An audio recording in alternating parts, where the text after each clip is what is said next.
What's up, JP here and welcome to JP Investing. Today is April 27, 2026 and para sa video na to, gusto ko lang ikwento yung naging experience namin. No? So, para dun sa mga hindi nakakaalam, no? We got our first family car, no? And gusto ko lang i-share yung experience ko dun sa bili namin, no? Para makakuha na rin kayo ng mga tips and kahit pa paano meron kayong or may makuha kayong idea, no, kung paano ba nagpa-process yung mga ganito or para dun sa mga newbie or yung mga totally wala pa talagang alam sa pagkuha ng sasakyan, no. Gusto ko ikwento or i-share yung naging experience namin, no. Alright. Actually, for the past, I think 2 years na yata yun, ay tinatry namin, no, na makakuha ng sarili naming sasakyan. Pero ang pinakauna sanang gusto ko is cash para kahit papano walang interest, no, yung bangko or yung kahit yung kasa. Pero kinikwenta ko yung tagal ng ipunan. Alam nyo naman na nag-i-stock market pa rin tayo, no. And ayun, aabutin ng lagpas 5 taon yung ipunan kung sakaling I will do it on cash, no. So nag-decide ako na this is few years pa na, I think 2 or 3. I think nagpaplano kami magpakasal ni Mrs. noon and gusto ko sana pag nagpakasal kami meron na kaming sariling sasakyan, no. So ayun nga, we tried. Actually ako lang, I tried, no. Kaya lang yung sweldo ko hindi pa ganun kataas, no. Kaya ayun, hindi kami pinalad na makakuha, no. Hindi ako pinalad na makakuha. So, unang tip nga pala kung kukuha kayo ng sasakyan, para masabing qualified kayo, dapat yung sweldo nyo is times 3 ng amortization nyo. Alright, times 3. So, kung kunwari ang amortization ng sasakyan na napili mo is 15,000 per month, ang dapat na sweldo mo is 45,000 per month, no, para masabing qualified ka doon. So actually yung sweldo ko that time qualified naman, no. Kaya lang kasi sa company namin meron kaming tinatawag na bonus, no, and monthly meron akong bonus na natatanggap. Kaya lang hindi pala gino-glorify ng or tinatanggap or kino-consider ng bangko or ng in-house financing yung bonus, no. Dapat nasa basic lang. So ayun, sa madaling salita, hindi ako natanggap doon, na-reject ako. So iniisip ko talaga na magkakash na lang ako and few months from now nakakaipon naman, meron. Kaya lang kasi kinikwenta ko ang tagal ang tagal ng magiging time, no, bago kami makakuha ng sasakyan or bago magkasya yung ipon ko, no. So sa isip-isip ko, sige na, tanggapin na natin na meron talaga magiging interest para makakuha tayo agad ng sasakyan. So number 2 na tip, no, kung gusto nyo ng lower na interest, no, you have to do a bank PO, no. Bank PO dapat. So, anong difference niya, no? Ang difference niya sa in-house financing or nung wari sa Toyota ka kukuha, no, hindi siya bank PO. Yung bangko, yung bibili ng sasakyan para sa iyo, no? So, utangin mo yung pera ng bangko na pambili ng sasakyan and yun yung ipapautang sa iyo ng bangko, no, yung perang 'yon. So, halimbawa, bumili ka ng sasakyan na worth 1 million and through bank PO, no?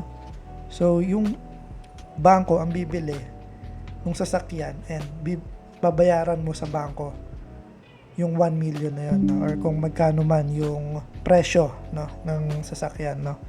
So, ayun yung pinakauna naming option, bank PO. So, nag-search ako kung ano yung may pinakamaliit na interest rate, no? Or na interest na bangko and nakita ko yung Metrobank. Sabi ko sakto kasi stockholder ako ng Metrobank kahit papaano eh. So kahit papaano mayari tayo ng Metrobank. So ayun, I tried, no? Nag-submit ako. And kahit na pasok ako dun sa times 3 amortization, no? Na-reject. Bakit? Tip number 3. Dapat kung kukuha kayo ng sasakyan, i-amortization nyo or utangin nyo, dapat wala kayong credit card na hinayaang mag-expire, no? So, sa amin, ako hindi ako nagamit ng credit card, pero yung misis ko gumagamit siya ng credit card. And apparently, nakita nila na yung misis ko meron siyang hinayaang mag-expire na credit card, no? Kasi sabi niya hindi niya na daw gagamitin. So, hinayaan niya na mag-expire. Hindi niya na binayaran yung annual fee, no? Ng credit card na yon. So, ayun pala. Ayun pala, pag may ganon, automatic na disapprove ka na, no? So, ayun, hindi kami na-approve. Iniisip ko, sige, siguro, hindi talaga para sa atin to. Siguro, dapat magka-cash na lang ako, no? And naipangako ko sa misis ko, sa anak ko, na pag hindi tayo ma-approve, bibilang ko ng bagong bike yung anak ko. Tapos, papayos ko yung ngipin ng misis ko. So, edi, ayun na nga, binili ko ng bike yung misis ko. Ay, yung anak ko. And yung misis ko, pinayos ko yung ngipin, no? So, okay na. And one night, tumawag sa akin yung ahente ko. Sabi niya, "Sir, approve na po tayo." Sabi ko, paano tayo ma-approve na disapprove nga tayo dun sa Metrobank? Eh, yun pala ang ginawa niya. Sinubmit niya pa rin dun sa in-house financing nila, no? Which is nung Toyota. Apparently, ang ginawa niya, kung ano yung offer nung bangko, halos tinapatan nila, no? Halos tinapatan nila yon. Talagang sobrang liit lang ng difference nila. Yung monthly amortization, halos kapareho lang nung bank PO, and even yung down payment, no, kapareho lang. So, edi yun na nga.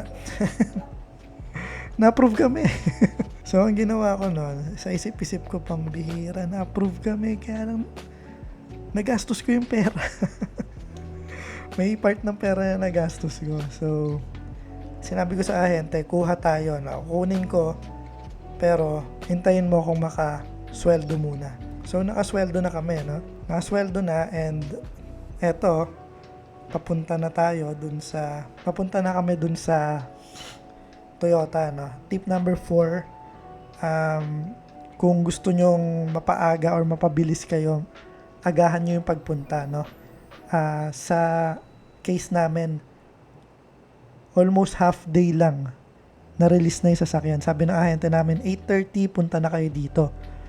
And na-late kami. Dumating yata kami 9. And before lunch, na-release na rin nila yung sasakyan, no? Ang dami nyo lang talagang pipirmahan, no? Ihanda nyo yung mga kamay nyo, no, sa pipirmahan dahil sobrang dami.